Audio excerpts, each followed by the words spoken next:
Paz de Cristo, meus irmãos, mais uma vez aqui pelo canal Reino de Deus. Hoje nós vamos fazer aí a nona parte do estudo sobre as duas casas, né? Tenho feito na medida que o tempo vai me possibilitando. Peço que os irmãos não levem a mal que tem alguém cortando aqui, acho que azulejo, né? Pode ser que seja rápido, pode ser que não seja, eu vou tentar falar mais alto que isso. Mas eu penso que o microfone não vai captar tão alto, ok? Então hoje nós vamos fazer a nona parte sobre o estudo das duas casas. Nós estudamos no vídeo passado a questão da carta de divórcio, amém? Então, se você não é inscrito no canal, você pode estar se inscrevendo no canal aí, tá bom? Você pode mexer aí, clicar ali em inscrever-se, mexer na mãozinha, para você estar se inscrevendo no canal. Compartilhe essa série de vídeos, tá? Compartilhe essa série de vídeos com as pessoas, para que as pessoas tenham conhecimento desse estudo das duas casas. Então é uma série de 12 aulas, né? Cada aula vai ter em torno de meia hora, então são aí pelo menos 6 horas. São pelo menos 6 horas de estudo, tá? Também quero dar um recado aqui nessa semana e na semana passada eu não vou fazer as lives aquela, por quê? Porque eu sempre faço as lives no momento que é quando a minha esposa vai para a faculdade, né? E porque é o único momento que sobra assim que não tem ninguém em casa. Meu filho não está comigo aqui agora, então por isso que eu estou gravando de manhã. Mas geralmente é nas quintas-feiras que eu faço a tarde, no momento que a minha esposa está na faculdade, né? Mas como ela está de férias, eu não consegui fazer a gravação nessa semana e nem na semana passada. Não vou conseguir fazer nessa semana. Mas a partir da semana que vem nós começaremos a fazer de novo. Então hoje nós vamos tratar sobre as duas casas. Nós vamos ver a nona parte desse estudo. E a gente viu no vídeo passado, nós tratamos sobre a questão da carta de divórcio. Eu vou voltar a tratar desse tema com mais ênfase, eu penso que no vídeo 10 ou no vídeo 11, tá? Porque essa expressão carta de divórcio, ela nos indica muitas coisas referentes a revelações que Deus quer nos dar. Ela vai aparecer no Novo Testamento, não explicitamente com essa expressão carta de divórcio, mas quando Jesus diz assim, que só é lícito dar carta de divórcio por causa do adultério, ele também tratava no contexto da aliança de Deus com o seu povo, e que nós vamos estudar isso depois, tá? Mas o que nós temos que entender é que o reino da casa de Israel, como nós vimos, que trata das tribos, das 10 tribos aquelas, né? Que essas 10 tribos, elas foram chamadas de casa de Israel, algumas vezes de Efraim, e algumas vezes até de Israel. Então essas 10 tribos, elas foram mandadas embora, e foram levadas embora por aquele rei assírio, né? Que tinha o costume de quê? De levar todos aqueles povos que a nação assíria ela conquistava, ela tinha o costume de tirar os povos da sua terra, levar para as outras terras e trazer povos para a terra que foi conquistada. Então eles tiravam o povo da terra e colocavam outro povo no lugar. Então isso vai gerar os samaritanos, né? Isso vai fazer com que os samaritanos fossem considerados gentios pelos judeus, pela casa de Judá. Você vai ver essa questão ali, tá? Então, nesse contexto, você vai ver que a casa de Israel, que são as 10 tribos, elas vão ser levadas para as nações e vão se misturar com as nações. Amém? Então, eu vou tratar sobre esse assunto da carta de divórcio com mais ênfase, pelo menos no vídeo 10, tá? E, se eu não me engano, vai ser no vídeo 10 e no vídeo 11. Agora eu não lembro de cabeça, tá lá no prospecto. Então, hoje nós vamos tratar um pouquinho sobre... Eu estava aqui analisando a escritura, né? Mas nós vamos ler um pouquinho aqui. Essa apostila aqui que está aqui, deixa eu ver, minha cabeça está fora dos quadros aqui. Aí, né? A gente vai tratar sobre esse tema aqui que vai ser o remanescente de Israel. Vou falar um pouquinho sobre ele, tá? Vou trazer uma palhinha sobre ele aqui nesse vídeo. Mas lembrando que essa apostila, ela já está lá no Drive do canal, tá? Tá no Drive, você pode acessar o Drive do canal no Google Drive, tá aí embaixo. Apesar de que eu vou colocar o link da apostila aí também. É que às vezes eu acabo esquecendo e não coloco. Se eu me esquecer, vocês podem ter certeza que já está no Google Drive. Você vai clicar aí, vai procurar o Drive do canal, você clica e você vai ser direcionado lá para a pasta. Você vai ir na pasta estudo, se eu não me engano. Procura por apostilas dos vídeos, tá? Tem alguma das pastas de estudos lá de documentos. Então você vai ter todas as apostilas que eu tenho feito dos estudos. Ok? Então hoje nós vamos tratar do remanescente de Israel. Então, o que vai dizer aqui? Disse o Senhor a Oséias: pôs-lhe o nome de não mais meu povo, ou não meu povo, porque vós não sois meu povo, vamos colocar aqui entre colchetes, porque não está no texto, para nós entendermos mais, tá? Vós não sois mais meu povo, nem eu serei mais, ó, vamos colocar a expressão mais aqui para ficar fácil de entender, tá? Nem eu serei mais o vosso Deus. Todavia, o número dos filhos de Israel será como a areia do mar, que não se pode medir e nem contar. E acontecerá que nos lugares onde os dizia, vós não sois mais, vamos colocar aqui, mais meu povo, ali se vos dirá, vós, né, sois filhos do Deus vivo. Mas vamos botar para o futuro aqui, para ficar mais fácil de entender. Sereis, né? Vamos falar que vós sereis filhos do Deus vivo. Deve ser assim que escreve, vós sereis, né? Não sou expert em português, mas deve ser isso. Então, Deus falando para a casa de Israel, vamos pegar o contexto aqui. Oséias 1, verso 10, né, que é o que nós estávamos vendo. Olha lá. Nós sabemos que aqui o contexto de Oséias 1 trata daquela questão, né? Que Deus deu, por causa das prostituições da casa de Israel, ele vai dar o quê? Vai cessar o reino da casa de Israel. E diz assim, disse-lhe o Senhor no verso 4, põe o nome de Jezreel, porque daqui a pouco castigarei pelo sangue de Jezreel a casa de Israel e farei cessar o reino da casa de Israel. Vamos botar em negrito aqui, tá? Negritinho, aí. Olha lá, farei cessar o reino da casa de Israel. Então, como nós estudamos no vídeo passado, isso significa o que? A carta de divórcio. E naquele dia quebrarei no vale de Jezreel, né? Tornou ela a conceber e disse o Senhor a Oséias, põe-lhe o nome de desfavorecida, porque eu não mais tornarei a favorecer a casa de Israel, né? Ou seja, desfavorecida também é sem misericórdia, tá? Sem misericórdia. Para lhe perdoar, porém a casa de Judá me compadecerei e o salvarei pelo Senhor seu Deus. Então você vê que a casa de Judá, Deus ele vai favorecer, mas a casa de Israel, Deus não vai favorecer, né? Pois não salvarei nem pelo arco, nem pela espada, nem pela guerra, nem pelos cavalos, nem por cavaleiros. E depois de haver desmamado a desfavorecida, que era uma referência à casa de Israel, que estava sendo desfavorecida, concebeu e deu à luz a um filho. E disse o Senhor Oséias, põe-lhe o nome de não mais meu povo. Aqui vai tratar da casa de Israel, tá? Então você vê que Deus está utilizando o termo desfavorecida, né?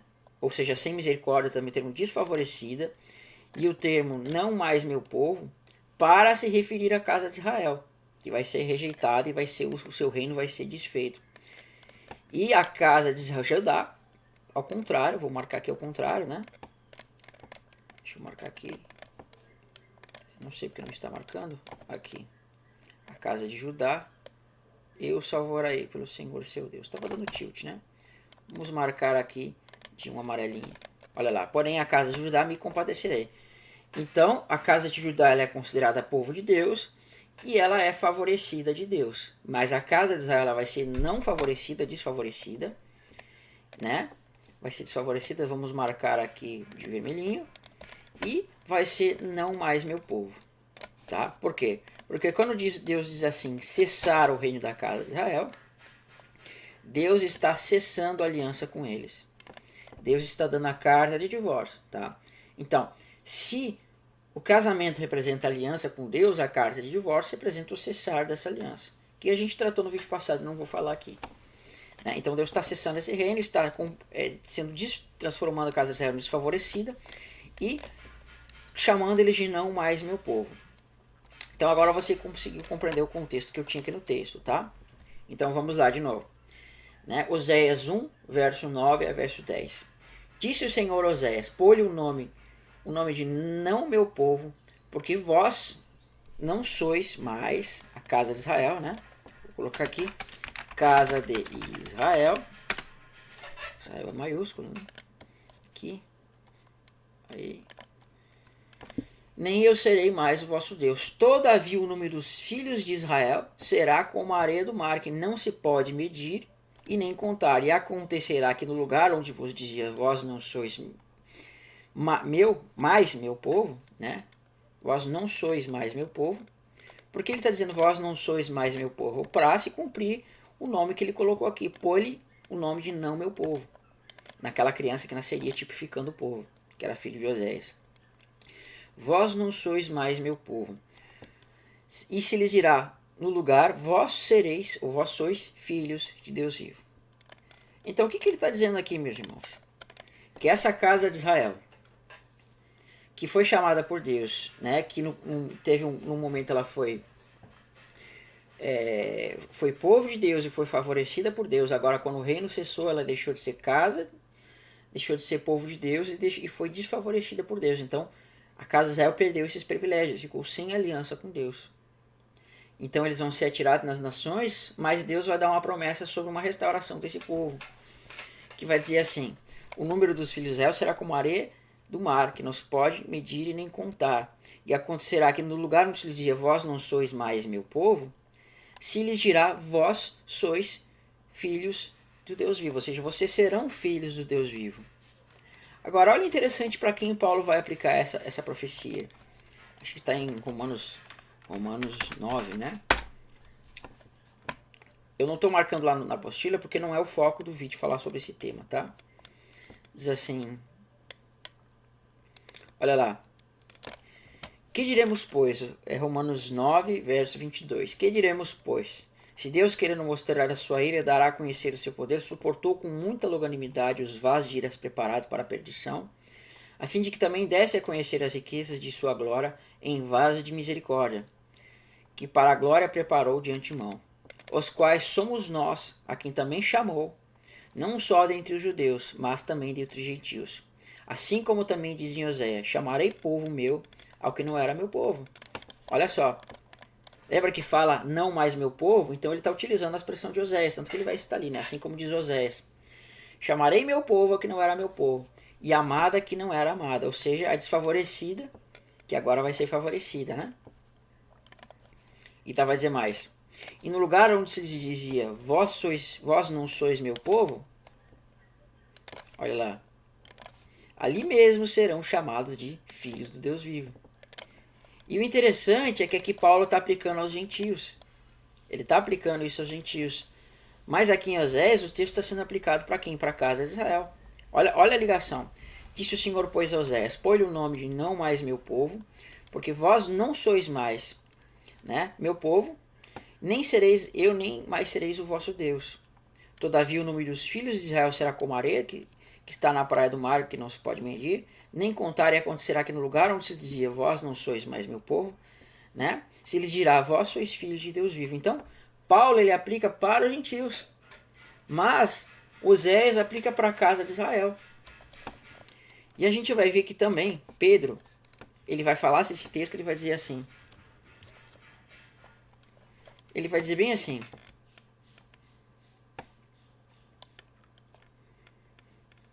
olha lá, tratando dos gentios aqui, né? Você vai ver que no capítulo 1 ele vai estar falando com os gentios. Eu não vou falar sobre isso aqui agora, a gente vai falar sobre isso mais tarde, tá? Ele vai dizer assim, falando para os gentios, né? Vamos ver se eu acho aqui que ele fala do tempo decorrido dos gentios. Olha lá. Pedro, apóstolo de Jesus Cristo, aos elites que são forasteiros, da dispersão no ponto da Galácia e da Ásia da Bitina. Né? Ele vai falar aqui, deixa eu ver se eu acho. Vamos ver se a gente acha aqui. Vamos ver, eu não sei se eu vou achar aqui, eu não marquei o texto, que eu estou improvisando um pouquinho, tá?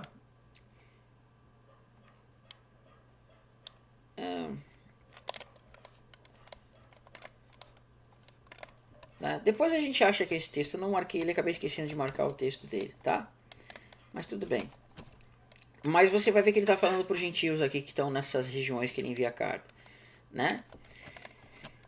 Aqui, então vamos ler aqui nesse verso aqui. Ó, isso aqui, perfeito, ó. Vós, porém, sois, né? Isso está em 1 Pedro, capítulo 2, verso 9. Vós, porém, sois raça eleita, sacerdócio real, nação santa, povo de propriedade exclusiva de Deus, a fim de proclamar as virtudes daquele que vos chamou das trevas para a sua maravilhosa luz. Né? Como diz lá nos profetas, que diz que Cristo seria a luz para as nações, né? Então quando diz que chamou o povo das trevas para a maravilhosa luz, é isso, ou seja, os gentios tendo o seu conhecimento iluminado pela glória de Cristo. Vós sim que antes não eras o que? Povo, né? Que é aquilo que a gente viu lá em Oséias, mas que agora sois povo de Deus. Olha lá. Que não tinhas alcançado misericórdia, né? Ou seja, a desfavorecida, mas que agora alcanceis misericórdia. Você consegue ver como Pedro também está utilizando essa expressão que lá em Oséias está sendo utilizada para a casa de Israel, aqui ele está utilizando para quem? Para gentios.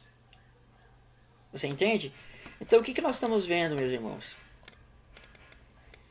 Nós estamos entendendo que Deus aqui em Oséias, ele estava tratando da casa de Israel, mas fazendo uma associação com os gentios.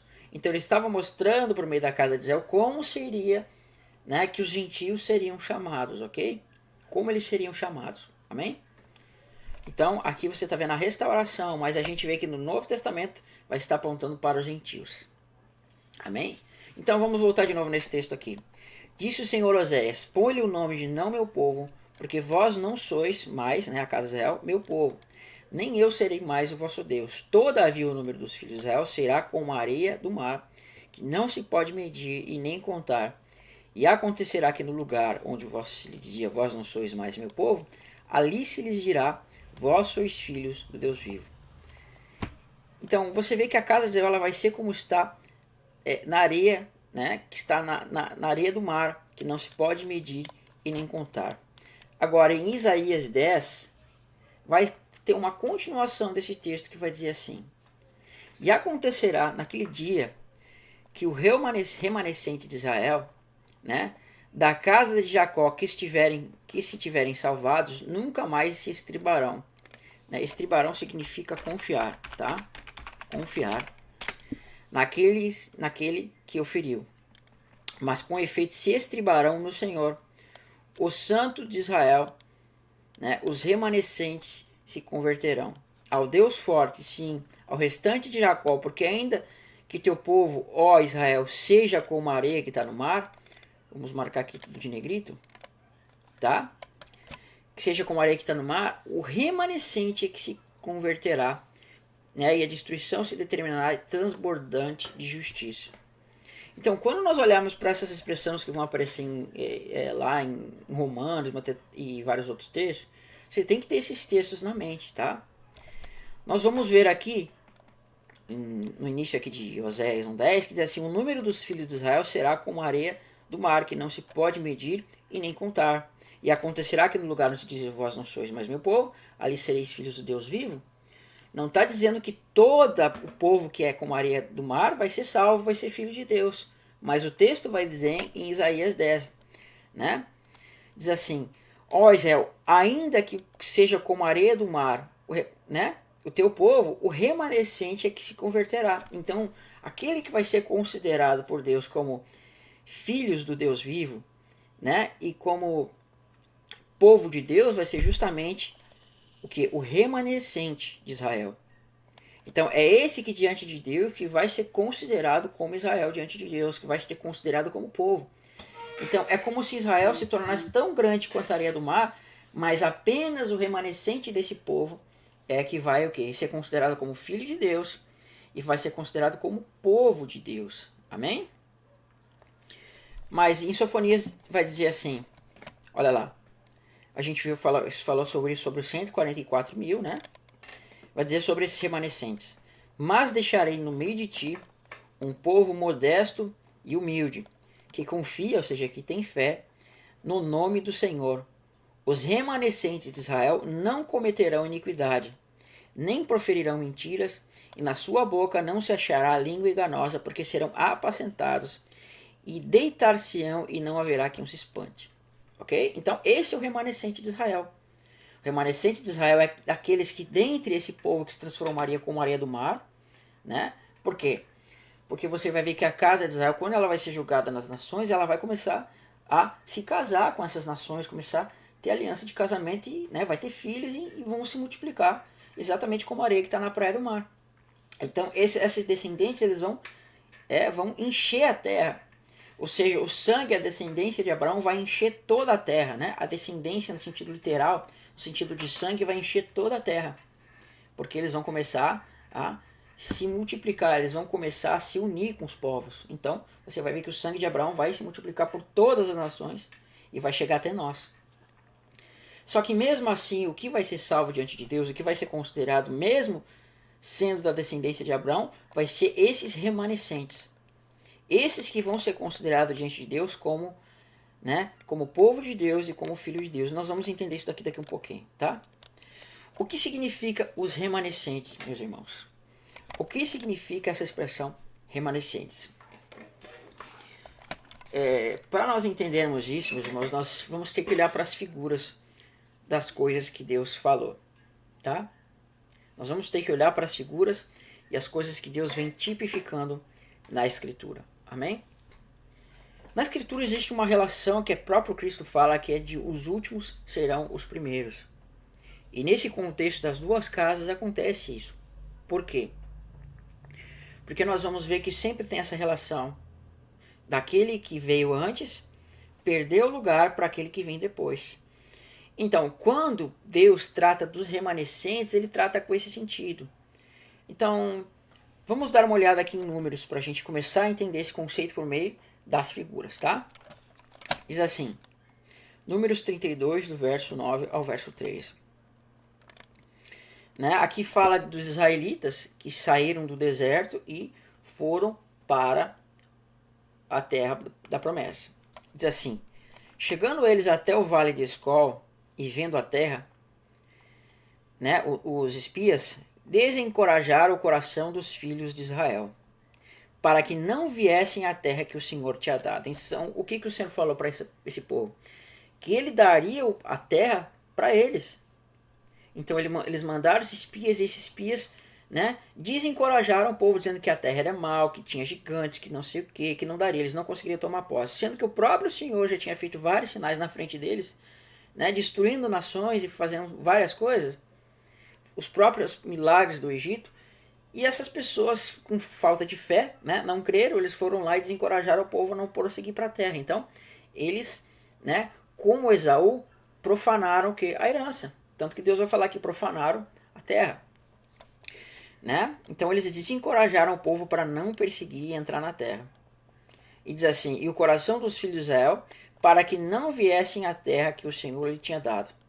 Então a ira do Senhor se acendeu naquele dia, e jurou dizendo, certamente os varões que subiram do Egito de 20 anos para cima não verão a terra que prometi. Com o juramento a Abraão, Isaac e Jacó, porquanto não perseveraram em seguir-me. Né? Eles profanaram aquilo que Deus tinha dado para eles. Exceto Caleb, filho de Jefoné, o quenezeu, e Josué, filho de Num, porque perseveraram em seguir ao Senhor. Pelo que se acendeu a ira do Senhor contra Israel e fê-los andar errantes no deserto 40 anos, até que se consumiu toda a geração, né, que procedeu mal perante o Senhor. Né? E vai dizer assim em Números 14. Nenhum dos homens que, tendo visto a minha glória e os prodígios que fiz no Egito e no deserto, todavia me puseram à prova já 10 vezes e não obedeceram à minha voz. Nenhum deles verá a terra que com juramento prometi a seus pais. Sim, nenhum deles que me desprezaram viverá. Porque o meu servo Caleb, visto que me ouve com outro espírito, perseverou, né, em seguir-me, e eu farei entrar na terra que espiou, e a sua descendência possuirá. Então vamos dar um pause aqui para tentar explicar isso daqui. Então veja, Deus tirou o povo, né, tirou aquela grande nação, 600 mil homens. Esses 600 mil homens eu penso que sejam contados aqueles que eram acima de 20 anos, que eram aptos para a guerra. Né? Então esses 600 mil homens saíram do Egito e foram para o deserto. Mas quando eles chegaram próximo ao vale de Escol, eles duvidaram da promessa. E aqueles espias que foram enviados, exceto 2, né, eles contaminaram o povo, dizendo que a terra não era boa, que havia gigantes, todos eles morreriam, e o povo, né, desfaleceu, foram desencorajados.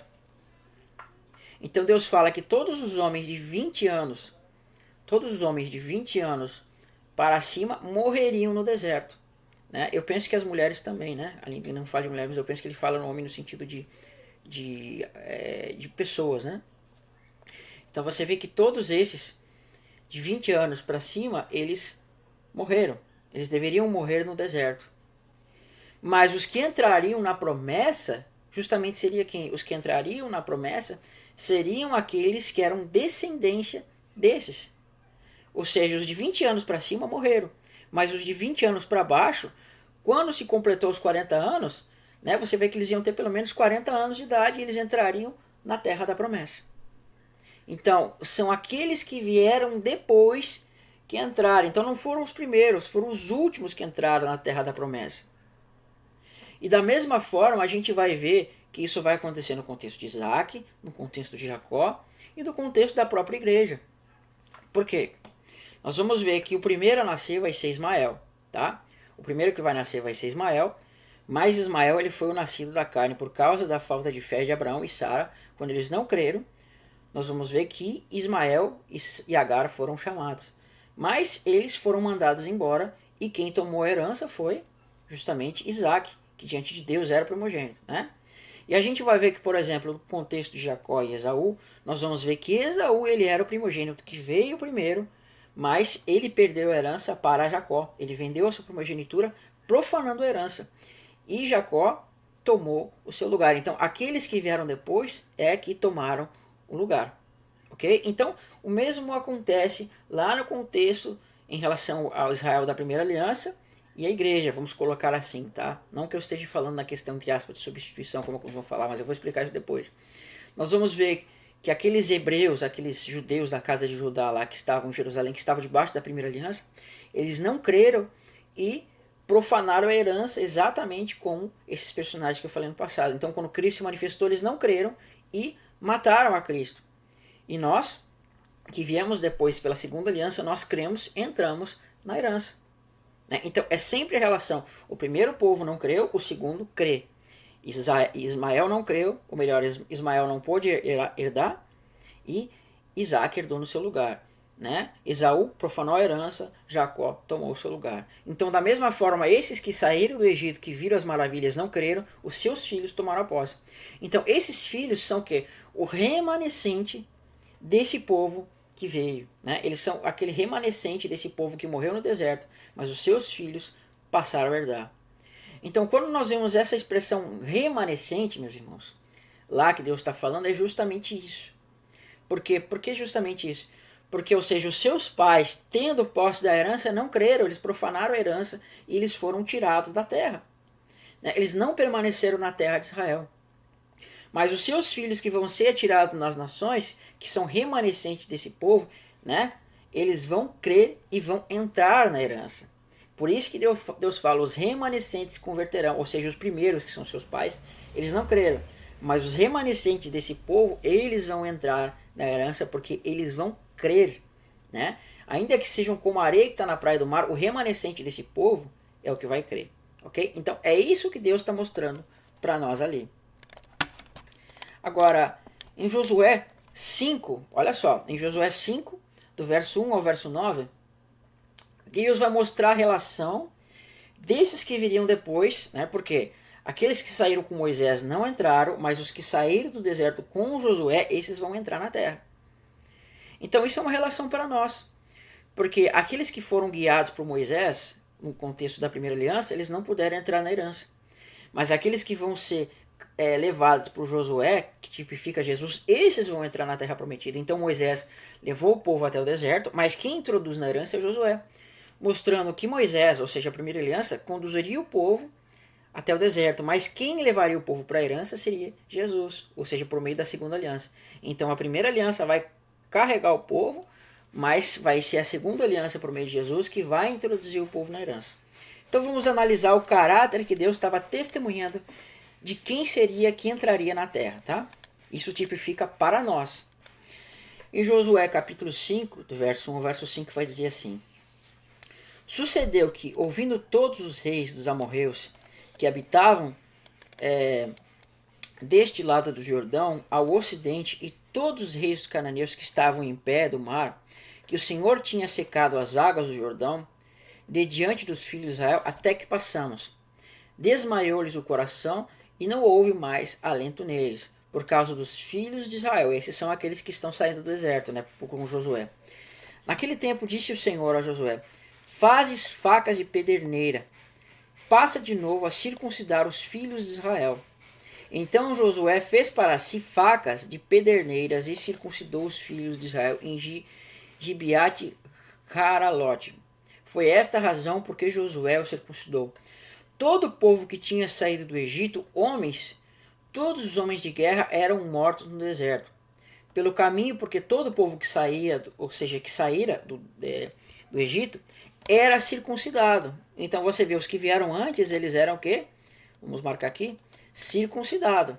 Mas nenhum deles que nascera no deserto, pelo caminho depois deles, depois de terem saído do Egito, haviam se circuncidado. Então olha a relação, meus irmãos. Vê se não é uma tremenda relação com as coisas de hoje. Você vê que os que saíram do Egito, eles eram circuncidados.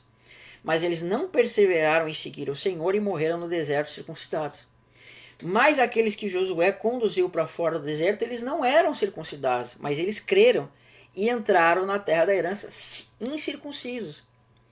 Você consegue ver que por Moisés, o povo estava circuncidado no tempo de Moisés, mas por meio de Josué eles não estavam circuncidados. Então os remanescentes daquele povo do Egito, que saiu do Egito, eles eram incircuncisos. Eles só foram ser circuncidados na época da Páscoa, nós vamos ver em Josué. Não vou falar sobre isso aqui agora, né? Mas vocês vão ver isso que por meio da Páscoa, no contexto da Páscoa, eles vão ser circuncidados. E nós, por meio da morte de Cristo, fomos circuncidados no despojamento do corpo.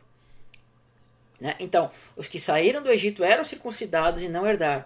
Mas os que saíram do deserto eram incircuncisos e herdaram. Então isso mostra que aqueles que herdariam a herança seriam justamente os incircuncisos. Seriam aqueles que seriam considerados como gentios. O próprio Deus vai falar depois para frente, que eu esqueci de colocar aqui, que eles estavam levando sobre si o opróbrio do Egito, que era a incircuncisão. Né? Então, diante de Deus, você está vendo isso. Você está vendo uma tipificação do povo circunciso que não pôde tomar posse da herança e o incircuncisado que vai tomar posse da herança, exatamente como aconteceu com Abraão, que era incircunciso e foi justificado diante de Deus. Então, o remanescente ele vai ser incircunciso. Ele só vai ser circuncidado na Páscoa, depois lá, próxima à Páscoa ali, próxima à festa dos pães asmos, ok? Porque eles teriam que se circuncidar para poder participar da Páscoa, né? Mas Deus ele vai enfatizar o contexto da Páscoa ali. Então, o que nós tiramos desse contexto? Ó, os que vieram depois é que entrarão na herança. Os incircuncisos entrarão na terra, né? E a semelhança de Esaú e de Jacó, né? Ou seja, porque Esaú era o primogênito, mas quem leva vai ser Jacó. Então, esses que profanaram, que ficaram no deserto, diante de Deus eles eram como Esaú, porque eles profanaram a herança. Mas, né, os que entraram depois, levados para Josué, vão ser comparados como Jacó, porque eles vão crer na herança.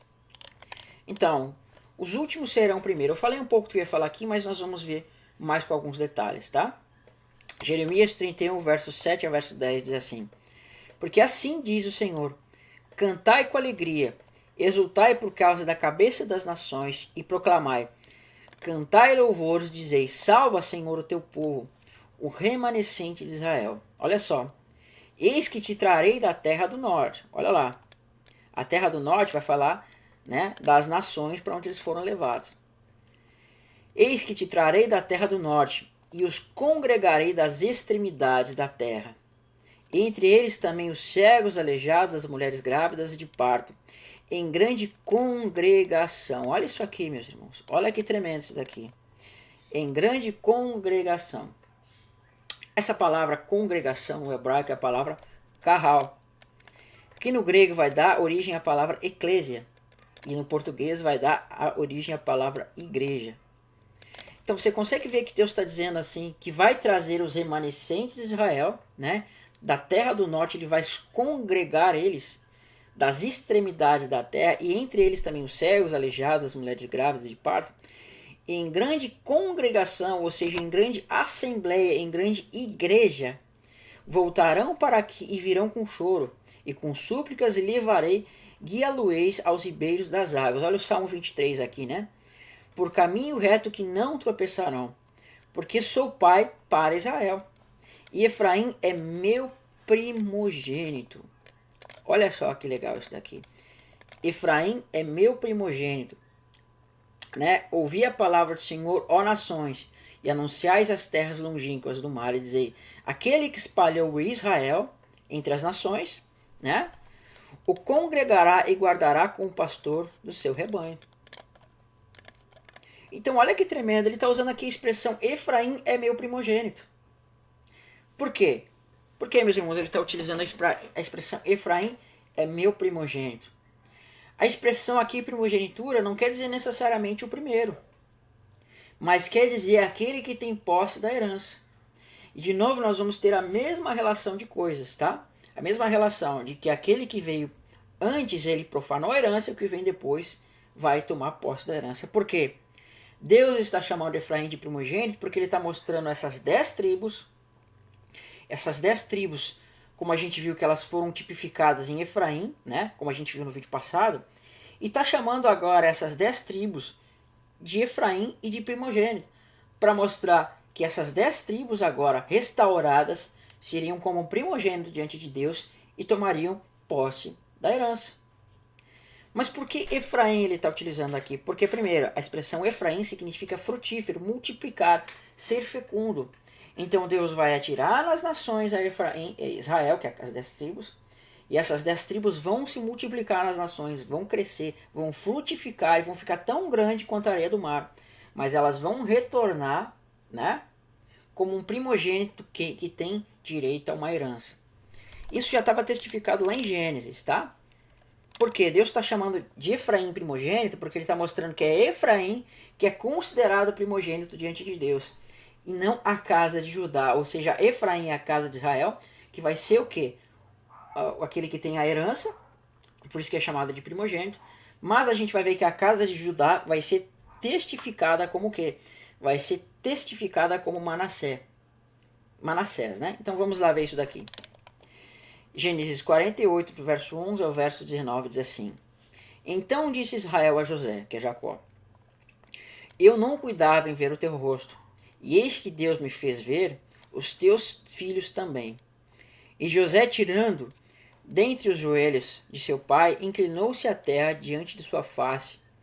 Depois tomou José a ambos, Efraim na sua mão direita e à esquerda de Israel, e a Manassés à sua esquerda e à direita de Israel, e fê-los chegar a ele. Mas ele estendeu a mão direita e pôs a cabeça de Efraim, que era o mais novo, e a sua esquerda pôs a cabeça de Manassés, cruzando assim as mãos. Não bastante ser Manassés o primogênito. Então olha só, né? Literalmente falando, Manassés era o primogênito, né? Só que a mão da primogenitura estava sobre Efraim, que não era o primogênito. E a mão do segundo filho estava sobre Manassés, mesmo ele sendo o primogênito. E abençoou José, dizendo: O Deus em cuja presença andaram os meus pais, Abraão e a Isaque, e o Deus que me sustentou durante a minha vida, até este dia, e o anjo que me tem livrado de todo mal, abençoe esses rapazes e seja nele chamado o meu nome. Olha só, tanto Manassés quanto Efraim vão ter o nome de Israel. Percebe isso? E o nome dos meus pais, Abraão, Isaque e Jacó, e cresçam em multidão no meio da terra. Vendo José que o pai pusera a mão direita sobre a cabeça de Efraim, que era a mão da primogenitura, né? Pusera a mão direita, que é a mão da primogenitura, sobre a cabeça de Efraim, foi isso lhe desagradável, e tomou a mão de seu pai para mudar a cabeça de Efraim para a cabeça de Manassés. E disse José a seu pai: Não é assim, meu pai, pois o primogênito é este, Manassés. Põe-lhe a mão direita sobre sua cabeça, sobre a cabeça dele. Mas seu pai recusou e disse: Eu sei, meu filho, eu sei. Também será um povo, também será ele grande, ou seja, uma nação, né? Contudo, seu irmão menor será maior do que ele, e a sua descendência será uma multidão de nações. Então, olha que tremendo, ainda que Manassés seja o primogênito, literalmente falando, aquele que vai herdar a promessa da herança, que vai ser considerado como primogênito diante de Deus, e vai se tornar uma multidão de nações, é justamente Efraim. Então, quando você vai aqui em Jeremias, que diz que Efraim é o primogênito, Deus está fazendo essa relação entre Manassés e Efraim. Porque Judá, ele é uma nação grande. E como vai dizer para Manassés, também Manassés será uma nação. Mas Efraim será uma multidão de nações, né? Por isso que você está vendo que Efraim é chamado de primogênito aqui, porque Efraim se tornaria numa multidão de nações, mas Judá seria uma nação.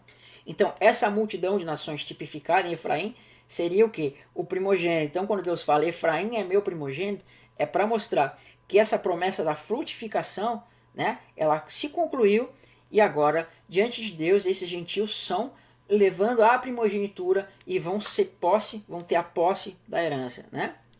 Por isso que Deus vai os congregar e vai chamar eles de quê? De uma grande congregação, de uma grande carral. E vai dizer mais assim, né? Gênesis 35, nós vamos ver que já era tipificado em Ismael, né? E era tipificado em alguns outros pontos essa questão de uma nação e essa questão de uma multidão de nações, tá? Olha lá. Vamos ver aqui, ó. A gente vê aqui que Manassés, né? Vamos colocar também ele, Manassés. Olha só. Manassés, né? Ele será um povo, também ele será grande, ou seja, será uma nação. Uma nação, né? Também será grande, contudo seu irmão menor será maior que ele, e a sua descendência será uma multidão de nações. Uma nação, uma multidão de nações. Agora vamos ver em Gênesis 35 falando de como seria a descendência de Jacó. Diz assim: Disse-lhe Deus, o teu nome é Jacó. Já não te chamarás mais Jacó, porém Israel será o teu nome. E chamou-lhe Israel. Disse-lhe mais, eu sou o Deus Todo-Poderoso, sê fecundo e multiplica-te uma nação. Olha só, uma nação primeiro. E também uma multidão de nações, né? Sairão de ti, reis procederão de ti, e a terra que dei a Abraão, Isaque, dar-te a ti, e depois de ti a tua descendência. Então primeiro ele fala, Jacó, tu vai ser uma nação, e também uma multidão de nações. Você consegue perceber essa relação com Manassés? Manassés seria um povo. Mas Efraim seria uma multidão de povos.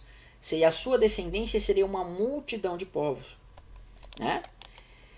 Eu vou ler depois aqui a epístola de Barnabé, um trechinho que eu achei interessante, eu vou colocar aqui. Mas primeiro nós vamos ver que essa relação ela também vai aparecer em Ismael e em Jacó, tá? Daí que Paulo vai entender a questão de Sara e Agar para mostrar as duas alianças também. E diz assim, Gênesis 17, do verso 20 ao verso 21, vai dizer assim: Quanto a Ismael, eu te ouvi e abençoá-lo-ei, e frutificá-lo-ei, né? E fá-lo-ei fecundo, e o multiplicarei extraordinariamente. E ele gerará 12 príncipes, e dele farei uma grande nação. A minha aliança, porém, estabelecerei com Isaque, que Sara te dará a luz, neste tempo, daqui a um ano. Então, como vai ser a descendência de Isaque? Disse também Deus a Abrão, Sarai, a tua mulher já não se chamará Sarai, porém Sara, eu abençoá-la-ei, e dela te darei um filho. Sim, eu a abençoarei, e ela se tornará em multidão de nações. Então, olha que legal, o filho de Agar, né? Vamos colocar aqui, escrever aqui, filho de Agar, né? Filho de Agar. Olha lá. Vamos marcar aqui entre conchetes, para que esse texto não está no texto, mas para vocês entenderem. O filho de Agar será uma nação. Uma grande nação. Mas o filho de Sara, olha lá, Sara, a tua mulher, né? Mas Sara, a tua mulher, já não te será mais Sarai, porém Sara, abençoarei e te darei um filho, eu abençoarei, ela se tornará numa multidão de nações. Então olha que tremendo. Nós vemos que o filho de Agar vai ser uma nação, uma poderosa nação, mas o filho de Sara vai ser uma grande nação, ou seja, uma multidão de nações. Por isso que lá em Gálatas 4 você vai ver essa relação de Sara e Agar. Porque quando ele vai tratar a primeira aliança como Agar, ele está mostrando que Agar foi mãe de uma nação. Mas quando ele vai tratar de Sara, que somos nós, você vai ver que ele vai estar falando dessa multidão de gentios que somos nós. Então a primeira aliança ela seria mãe de uma nação. Mas a segunda aliança ela geraria uma multidão de nações que seriam filhos dela. Então olha como tem essa relação, né? Isaac, e Jacó, ou melhor, Ismael e Jacó, ou Ismael e Isaac, e Manassés e Efraim. Então Manassés tipificando aquele que vem antes, que vai gerar uma nação, Ismael tipificando aquele que vem antes, que vai tipificar uma nação, mas aqueles que vêm depois, que é Efraim e que é Isaac, vão tipificar uma multidão de nações. Então a multidão de nações ela é tipificada em Isaac, que é filho de Sara, que Deus vai fazer uma aliança eterna, ok? Então eu quero ler aqui um texto da Epístola de Barnabé que eu achei interessante, eu achei que ele fez bastante sentido para o estudo aqui. O estudo já está em 45 minutos, né? Não pensei que fosse demorar tanto, mas vamos lá. Vai dizer assim: Epístola de Barnabé, do capítulo 3, do verso 1 ao verso 7, que vai dizer assim: Vejamos agora qual é o povo que recebe a herança. Ele está mostrando os povos das duas alianças, tá? Se é este ou se é o primeiro. E a aliança é para nós ou para aqueles. Eu vou aumentar um pouquinho o texto aqui, que eu estou com a visão meio ruim, tá? Acho que eu vou ter que começar a usar óculos. Escutar então o que diz a Escritura a respeito do povo. Isaac rezava, é uma tradução católica, né? Por citar rezava, mas é orava, o grego. Também que é rezar, da mesma tradução. Para a sua mulher Rebeca, né? Que era estéril e ela concebeu. Depois Rebeca saiu para consultar o Senhor e se lhe disse, e o Senhor lhe disse: há duas nações no teu seio, dois povos nas tuas entranhas. Um dominará o outro, e o mais velho servirá ao mais jovem. É a mesma coisa que nós falamos, aquele que vem antes, né? Ele vai ser servo do que vem depois. Um povo dominará sobre o outro, e o mais velho servirá ao mais jovem. Deveis compreender que quem é Isaac e quem é Rebeca, e a quem serviria ao mostrar que este povo maior que aquele. Em outra profecia, Jacó se dirige mais claramente ainda a seu filho José, dizendo: Eis que o Senhor não me privou da tua presença. Traz-me teus filhos para que os abençoe. E ele levou Efraim a Manassés. Querendo que Manassés, o mais velho, recebesse a bênção, José o conduziu para a mão direita de seu pai Jacó. No entanto, Jacó viu um espírito, a prefiguração do povo futuro. E o que ele disse? Jacó cruzou as mãos e colocou a direita sobre a cabeça de Efraim. E segundo o mais novo, e o abençoou. Então José disse a Jacó: Desvia tua mão direita e coloca sobre a cabeça de Manassés, pois ele é meu filho primogênito. Então Jacó disse a José: Eu sei, meu filho, eu sei. O mais velho servirá ao mais jovem. Este é o que será abençoado. Ele não falou isso, mas ele está fazendo aqui uma tipologia. E vide quem ele se referia ao decidir que este povo seria primeiro e o herdeiro da herança?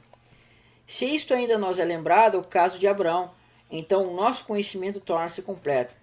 O que é que ele diz então a Abraão? Pelo fato de que somente ele tinha acreditado foi estabelecido na justiça, Abraão, eis que eu te estabeleci como pai de nações, que embora incircuncisas acreditam em Deus, né? Então, moral da história do que ele está vendo, isso aqui vai estar na apostila, depois vocês acompanham, tá? Ele está mostrando que não vai ser o primeiro povo que vai aparecer, ou seja, os circuncisos, mas sim vai ser o segundo povo que vai ser muito maior, uma multidão de nações incircuncisos que vai receber a primogenitura. Por isso que vai dizer assim, né? Efraim é o meu primogênito, Efraim vai se tornar incircunciso nas nações. Mas mesmo assim ele vai tomar posse da herança, porque ele vai circuncidar o coração pela morte e ressurreição de Cristo, ok? Depois você lê com calma esse texto. Então já estou finalizando aqui, né? É que tem menos páginas aqui, porque um textinho foi para outro texto, né? Então em Isaías vai dizer exatamente isso daqui, tá? Paulo vai estar citando isso em Gálatas 4, que vai dizer para nós: Canta alegremente, ó estéreo, apontando para quem? Para Sara. Sara, olha lá.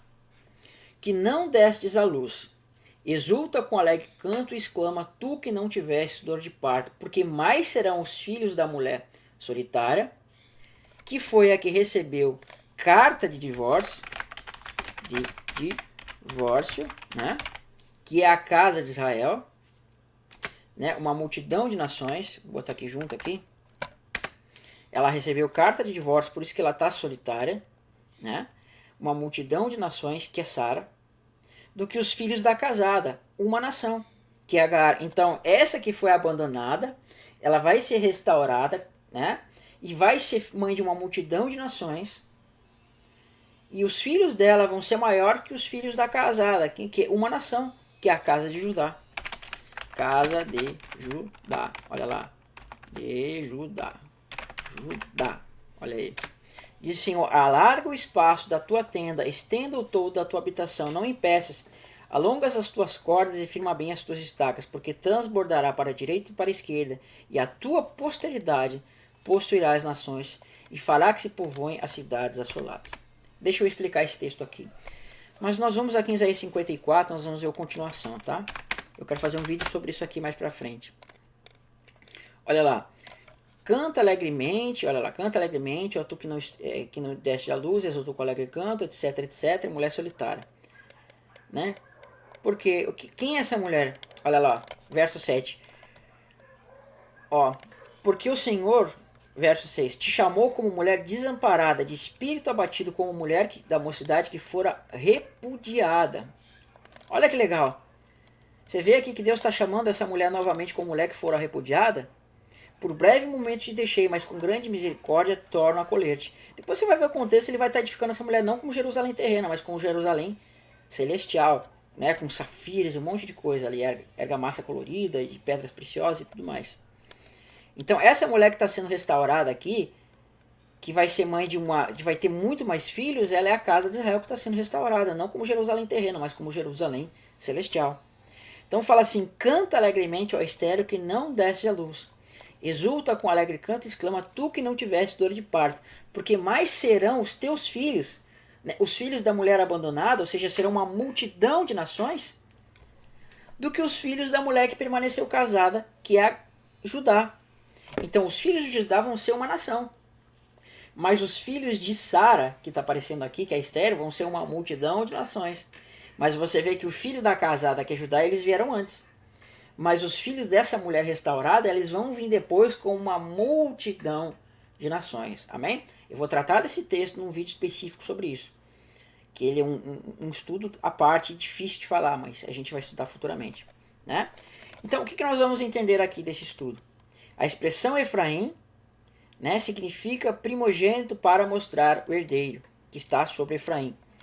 Aquele que veio depois seria o que levaria a herança. Né? Ou seja, semelhante à questão de Isaac, Ismael, Jacó e Esaú. Né? Uma nação significa filhos de Agar. Filhos de Agar, uma multidão de nações são filhos de Sara. Amém? Então eu vou finalizar o vídeo por aqui porque eu já estou ficando sem voz. O vídeo já está grande. Né? Nós vamos tratar mais especificamente como Deus vai tirar essa carta de divórcio da casa de Judá e ela vai passar a ser como uma esposa de novo a casa de Israel, perdão, né? Então isso a gente vai ver ou na parte 10 ou na parte 11, tá bom, meus irmãos? Então que Deus abençoe e não se esqueçam de inscrever no canal. Fiquem na paz de Cristo.